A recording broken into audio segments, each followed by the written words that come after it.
So first, I'm going to pass it off to Seema to kick things off by sharing more about innovating coexistence strategies by deciphering elephant calls. So Seema, whenever you're ready, feel free to take it away. Thank you, Alex. Let's get started. So today I'm going to be talking about the innovating coexistence strategies by deciphering elephant calls. I work in the northeast of India. I'm right now based out of the northeast of India. I'll show it on the map so most people would not know where the northeast of India is in the part of India that we're talking about. We'll talk about it. And I work and run the Elephant Acoustic Project. And this work that I'll be representing right now is about the work that the Elephant Acoustic Project does. Okay, so most of us know that humans and wildlife have shared habitats and resources from the prehistoric time to the current day.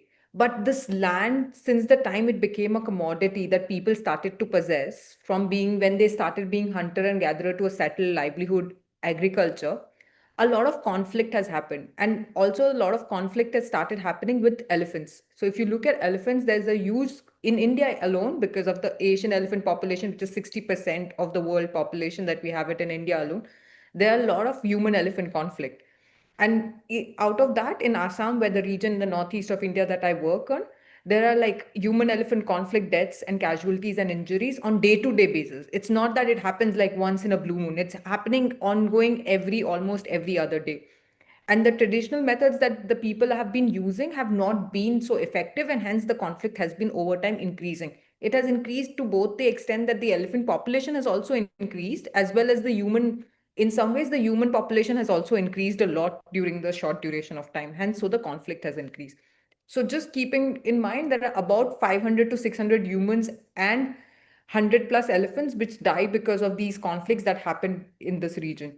So we just moving forward to just telling about where the study site is. The study site is Kaziranga National Park. When you look in the map of India, it's like this chicken head that you see popping outside. That's where my work is mostly based out of. It's a beautiful national park. It's a World Heritage UNESCO site. So we see a lot of rhinos, a lot of elephants, about a population of 1,000 elephants. But the problem with the national park is that it is connected through a national highway, which runs right now to the south of it, that you can see on the map, National Highway 37 that runs back.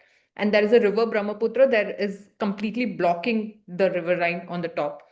And every year, if you keep hearing about the flood situation in Assam, or if you have ever heard about India, there is a lot of flood that happens because of the river Brahmaputra. And because of this, the whole national park is flooded.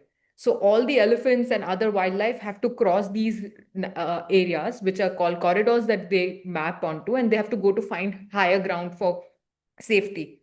And as that happens, there is a lot more conflict that happens with the people. And when we started looking at the conflict intensity that was happening in this region, we found that the human elephant conflict intensity, we interviewed people within the region. We interviewed 500 people in different villages. In every village, we interviewed people, and we kind of understood that the conflict is distributed over a period of time. Like there is conflict in higher where the corridors are. And these black lines on the map are where actually the elephants and the other wildlife use these landscape to cross over, and there's much more conflict that's happening in this region. Hence, we thought about using elephant acoustics or elephant communication as a medium and developing technology that can act as an early warning to mitigate this conflict, which is very much present. So we talked about now, most of you who are in this community might know about acoustic technology, and which has been using acoustic technology in wildlife monitoring. But we, just to give an idea, it is like a using audio recording devices to capture elephant sounds in real time, which will be a non-invasive 24 monitoring, and it identifies the presence and the movement and the behavior of the elephants.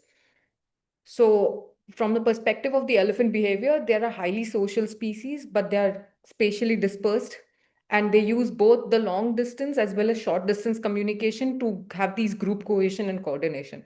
And they produce a lot range of calls, which are these low frequency rumbles to very high frequency trumpets, chirp and roar. And these low frequency calls travel a long distance. So this idea of developing a system is to patch into these low frequency calls where they are using for communication, and to mitigate conflict and identify where the elephants are coming out from a particular region especially, and early warn the people that this is the region where the elephants are coming from and how can you mitigate it. Moving forward, just to give an idea, I don't know if these will play, but if you have all heard elephant sounds, if you haven't, so just to get a glimpse of it, it's like a spectrogram of elephant sounds. Is this audible or not so?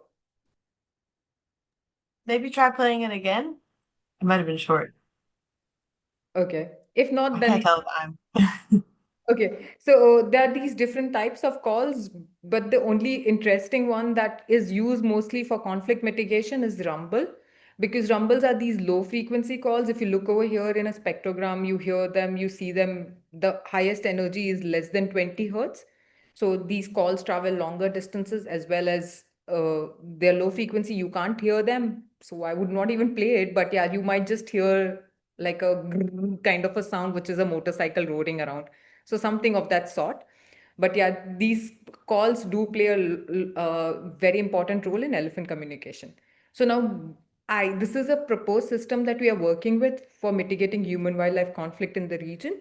So I'll just go through this whole system. There are bits and pieces of the system that we've been able to do it, and bits and pieces is where like we would be more than happy to collaborate on.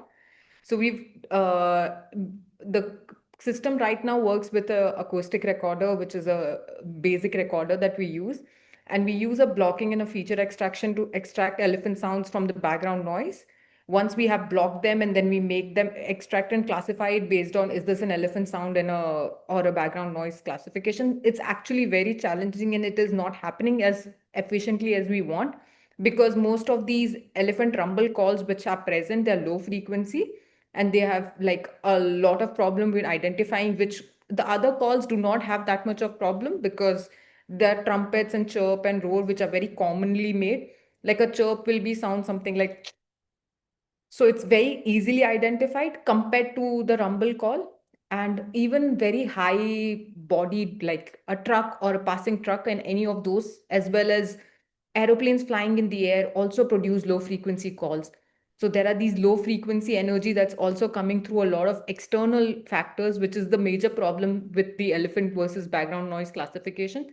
And once we think that we have elephant call that is detected, we can determine from the elephant call, that work we've been able to do is to determine the sex of the individual and the arousal level of the individual.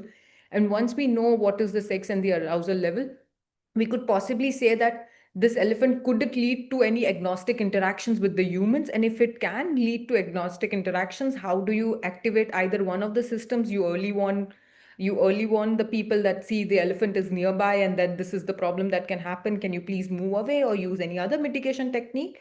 And we've also developed this active deterrent system where we use calls in a round robin manner, and we try to deter the elephants from the area. And that seems to be working really fine, because we've used tiger calls, leopard calls, as well as other calls and within the region, and they have worked comparatively really fine, and elephants have not been using this region. Moving forward, the acoustic technology offers a promising tool, but there are these challenges that I was talking about. And this way, we feel that understanding the elephant calls can help in mitigating conflict and innovating different coexistence strategies. We are looking forward to scaling up the technology, as well as looking continued research, and also community involvement will be essential for our work. Thank you. Thank you. Thank you so much. No, you did perfect. Thank you so much for that. I don't think we have time for live questions, but I would definitely love to. I don't know if you've one of our Wild Labs Awards 2024 winners worked on developing an audio moth to detect like infrasonic elephant rumbles, and I would love to, I don't know if you're familiar with that project, but somebody from the Wild Labs team would be happy to connect you to them, because it seems like you guys are working on potentially at least similar sort of work streams. Thank you so much, Seema, for that presentation.